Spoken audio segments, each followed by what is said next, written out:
Okay, this is Tom Barnhart from BiznesPolska, and we're here today with Jakub Baran, who is the CEO and one of the original founders of the Polski Bank Komorek Macierzystych. Macierzystych. Not bad, but basically the family cord group, which is a cell bank operator for many years. Jakub, thanks for taking some time today. Thank you. We wanted just to kind of get a bit of background of first of all, what your company is doing, how you got started, and take us to where we are today, because you guys have just announced a new deal in Portugal. Mm-hmm. And please tell us a bit about that. But please start with the early beginnings, if you would, when you guys had the idea. Where did it even come from? I mean, it was a coincidence. I mean, we had five founders, but two of them know each other before. None of us were doctors, none of us were biologists, so we had no clue about that. And one of, let's say, friends of us these days just read an article, that this kind of service exists in the US, okay? And he thought, oh, maybe maybe do it, okay? So he knew a guy, they prepared a business plan, then the second guy knew another guy, and we met each other finally. So we agreed the terms and conditions, so invested, and it was pretty large investment. At the time we invested 500,000 euro. It was year 2002. Yes. And for a startup in Poland these days, it was really, but we decided it's better to take a bigger risk to speed up the development of the company. Okay. And then this whole concept also was entirely new in Poland as well, right? The idea of yeah, I mean, this service was existing in Europe already in some countries, and I think we didn't know, but at the time there was already a Danish company offering this service in Poland, but it was very new, so we are not aware of it. So. Okay. So tell us about the business model, and what is the business as of today? I mean, how we perceive our company is we are providing biological material for future therapies or for current therapies. Okay. So the core business is so-called family stem cell banking. When the family is signing a contract with us, we are collecting biological material after the delivery of the baby. Mm-hmm. Then we isolate the stem cells from that. We are testing that, of course, processing, and we are keeping in the frozen phase of liquid nitrogen up to it is needed for the therapy. Hopefully it is not needed, okay? So, and we are also producing, let's say, fractions of cells for immediate therapies, mostly for unrelated people. Mm-hmm. So we are organizing donations for them, and also for entire family clients, let's say, family banking clients. And the business model is a subscription-based thing? Is it? I mean, we have a mixture. I mean, most of the clients, about 2/3 of them, are paying subscription fee. So we started that 16 years ago, when the subscription was not that hot topic. Okay. Yeah. But we found out that in the longer period of time, these clients are leaving much more money for us than the clients who prepay for the service. So we have a mixture. I'm not saying this is a perfect mixture, because nobody knows whether it is perfect to have 2/3 in subscription, 1/3 in prepayments, but that's the reality. Okay. And the percentage of people, let's just say in Poland, and then tell us broadly in Europe, that subscribe to the service, that actually have the service. I have a 5-year-old daughter. Perhaps I should have done it. I didn't. I might regret it one day. But tell me a bit about how you get awareness of this concept, this idea among the Polish population, and in general some percentages and some numbers. Yeah, I mean, European-wide, the average percentage, so we call it penetration, is 2%. So 2% of pregnant families or couples are living or deciding to go for that service. Okay. In US, it's closer to 4%. While in the most advanced countries of Asia, like Taiwan, Korea, and Singapore, is over 10 or even 23%, which is in Singapore, extremely high. Wow. But Europe is also not like that this is 2% everywhere. We have Portugal, where it is 10% actually, it's the highest in Europe. And some of the countries we have very, very close to zero penetration of the service. I would have thought low in Portugal and somewhere high, like Sweden or somewhere like that. Sweden, your intuition says, okay, it shall be educated countries, high income, they shall go for that service. It's the opposite, because in Scandinavia, the society expect, private healthcare does not exist. I mean, they expect the government will pay all the spending. That's one. Second is, important factor on, trust on the on the country or on the state if the population does not feel comfortable with the futures going for that kind of activity. Okay. So it's natural then in the southern part of Europe, Yes. in eastern part of Europe, Okay. that service is most developed. So then in Poland, what's that percentage number? It's of more or less penetration? European one, or slightly 2%, yeah, so- 2%. Yeah, Okay, yeah. all right. And Maybe slightly more. Yeah. okay, and you guys have been doing a number of acquisitions, kind of roll-ups, consolidation of the market Yeah. in Western Europe. Your latest deal was in Portugal, I understand. Can you Yeah. tell us a bit about that? Yeah, I mean, we developed through M&As. I mean, after a few years, we realized that we are limited with our product to 1% of the society, because 1% of the society is being pregnant. Okay, more or Okay. less in Europe. Right. So that means with the couple, okay, it is 2%. So 98% is not going for the service. So we are limited to the country and the number of newborns. So we decided, we have to go outside, because first of all, if we'll not go, the others will come. So it's better to be first, and second, to enlarge our market. So we did 15 different types of, 16 I think now, different types of M&As, buying, control stake, 100%, minority, then taken, majority, starting joint ventures, then taking over a majority, different scenarios, different countries, taking, portfolio of clients, mix of prepayment and subscriptions. So we are the first in Europe doing that. We did the most of them, and it was the very fast way of development of the company. Okay. And last acquisition, it's a signing, it's not closing. I mean, so we signed the contract, but there are two let's say, subjects to be cleaned up, which is anti-monopoly permission in Portugal, Okay. and also we need to conclude, the agreement with the financing institutions, because we are considering two options of financing. Can you say how big that acquisition is? Yeah, it is absolutely. It's public information. Okay. It's 16.5 million euro. Okay. We will control 95.5%, let's say, and the remaining stake will be in hands of CEO, and who is also the founder of Portuguese company. So to go back a second, make sure I understand the numbers. You said it's 2% of the people are Of pregnant. newborn, yeah. And then that's 2% of the 2% is your market. Is that No. Okay. 2% is.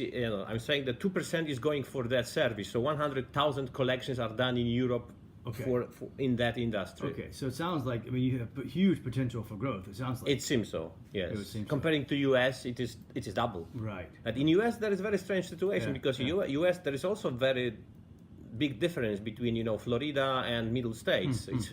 Or New York, which is again very high penetration of the service of California. So educated states Okay. with high income doing the opposite, like in Europe it is. So but nobody knows where is the clue. I mean, that's Okay. good, because being inside, it's better to understand. It's blocking the entry of newcomers, because they don't know. There's no clear research on that. Let's say. And so, in terms of your business, part of it is the subscription, the storage, but also it sounds like you get into more diagnostic things. Tell us a bit more about what else you do with the stem cells or the process. In general. First of all, I mentioned in the very beginning that we are also in the production of so-called ATMPs, so advanced therapy medicinal products, in hospital exemption procedure. So that's a special procedure when there is no existing therapy, or current therapy is not working, or there are side effects. The doctor might decide to go for this kind of procedure, then gets an approval of medical committee, and then prescribe kind of receipt, and then we are producing fractions of cells, which are actual drugs in terms of European law, and we are delivering these cells to more than 20 clinics now. In Poland, because you have to have the application in the same country, the cells the drugs were produced. Various diseases, hundreds of patients already, mostly neurology, and some of them are really promising. And we also producing, we are working as a kind of CMO, as a contracted manufacturing organization, providing stem cells for clinical trial in Sweden. So that kind of activity is bringing us around 8% of our revenue already. What we are doing on top of that, we are also involved in some clinical trials. Actually, we in 7. 6 of them are run in consortia with universities, and one is our own project. So we believe that out of these 7 clinical trials, at least one of them could be successful, reach special milestone which may increase value of our company. We think that the price, our share price, is not completely reflecting this involvement in these clinical trials. And what is the market cap now of the overall company? It's 350 million zlotys. Okay. So it's roughly 83 million euro. Okay. And in terms of the if you don't mind, we go into some financials. So kind of looking at your numbers are very impressive. Revenue straight up, EBIT, your margin, profit margin is great. Seems to keep going very strong. In terms of the other sectors, or rather the other regions, you're doing acquisitions, consolidations. What is the big hole in the market, let's say in Europe? And then I'm curious to hear what your ambitions might be in a European, an American market or in Asian market you referenced earlier, because that also be a massive opportunity for you guys. I mean, first of all, we think that there are some things to do more in Europe. Yes. We after the, I believe, final conclusion of the acquisition in Portugal, we estimate our market share in Europe at 30%. Okay. So pretty good. Very good. Pretty good, but 70% is left for us, I hope. Yeah. So we need some more time in Europe. But first time last year, in the annual report, we mentioned that we are considering entry to the countries outside of Europe. But it is not the US. I mean, we don't believe we could be successful in the US. So we are considering rather Asia and maybe other continents, which is not easy, honestly speaking, because this is first time outside of Europe, different cultures, and we have to be very careful not to, let's say, lose our financial results, let's say. I mean, to maintain the performance of the companies. Right. And the UK, that market is something you've looked at? It's very special market. As usually, UK is very special. I mean, the getting more special with Brexit, right? Yeah, it could be. But I don't think it will have any impact on our small industry. UK itself is not a very well developed market, but they are very good companies there. I mean, because for UK companies, it's natural to develop worldwide, in Commonwealth. So as the market was pretty tough inside and a bit over-regulated and then becoming a bit relaxed, but the companies had to develop, so they decided to go outside very fast. So there are plenty of UK companies being much smaller than we are, but operating in 50 countries, because a friendly doctor in Kenya sending a few clients per month to the UK, or Pakistan, Ghana, even from Hong Kong, Korea. So that's very special and unique for Europe. It is not existing anywhere.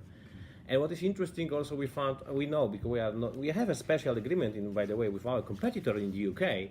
We are offering our services to Polish population living in the UK and delivering the babies in the UK, because Poles are the second largest after English population delivering the babies in the UK. We are in front of Hindi and Pakistani. We have 22,000 newborns delivered in the UK. Yes, a sub-market for you there. Yeah, exactly. It's like one region of Poland. Yeah, funny, interesting. Okay. And in terms of the type of and the financials and the IPO you've done, and I mentioned in your program, you referenced the bond issue. Tell us a bit about your future capital raising or investors that might be going on in the next 1 year, let's say, because to back up what is ambitious expansion plans, you've got to have the money to do it, the financing behind you. Sure. Tell us a bit about that. Yeah, first of all, as the debt is still pretty cheap, we decided that we'll go for debt. I mean, we have never been in debt before, and this is first time we are doing that. So there is already an approval of our supervisory board to go for the debt of 100 million Polish zlotys, so it is roughly 23 million euro to finance M&As. Okay. Alternatively, it could be also a credit. Okay. So assuming it's 100 and we use 70 for Portugal, we have around 30 million Polish zlotys left for other acquisitions, but it's not enough to cover our, let's say, pipeline. Right. Okay. So after the debt will be finally used, yes, we have to consider other, let's say, resources or sources of financing, and then probably it could be a capital increase, because we cannot go for further debt. It's too risky. Right. But yeah, today it's pretty purely theoretical, but yeah, that's natural. Yes. Okay. And in terms of what other questions I should ask you please tell me what we're missing, and we probably get just about 1 or 2 minutes left. But tell us what other questions I should have asked you.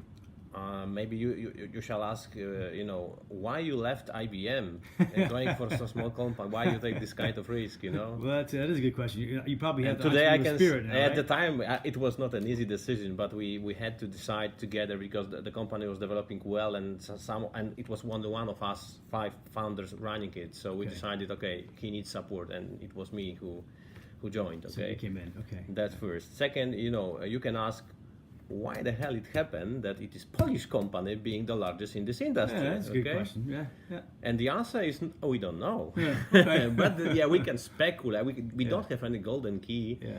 But I think that there are some reasons, and one of them was openness to share the company with financial investors from very beginning. So we not only started with 5 people, and 3 of us were rather on the financing side, while the others were on the idea side, but they also invested. So from very beginning we had an investment agreement, but then we allowed business angel to join us. Then we have 3 rounds of private financing, and then enterprise investors like venture fund, and then IPO. Our competitors were not that open usually. They were like keeping the company for them. Yeah. So it was one. I think that also that we decided at the very beginning to promote subscription. It is paying off now because we have big revenue and growing stream, from of subscriptions, and exactly, like a snowball. It's like a snowball, Right. And most of our competitors don't have it. And of course, being 8 years with private equity is a very good school of life. So I think that we are really managing the company well. Better than the others. And there are some smaller things which are also important, different strategy. We maintain, for example, network of laboratories in each larger country, while our competitors, due to costs, they are keeping the laboratory concentrated in 1 or 2 locations. And we believe that we are gifted in the way by the market that, we are perceived as a medical company controlled by local medical health authorities. The clients can go and see the laboratory. The doctors are not treating us as a sales offices, Yes. That works also. So there are plenty of reasons. Okay. Well, great. Congratulations. Let's check back in with you in 2 years when you've conquered the rest of the world. So thanks, Jakub. Could be difficult. Well, maybe. Thanks for your time Thank today. you. Thank you. Thank Thanks. you.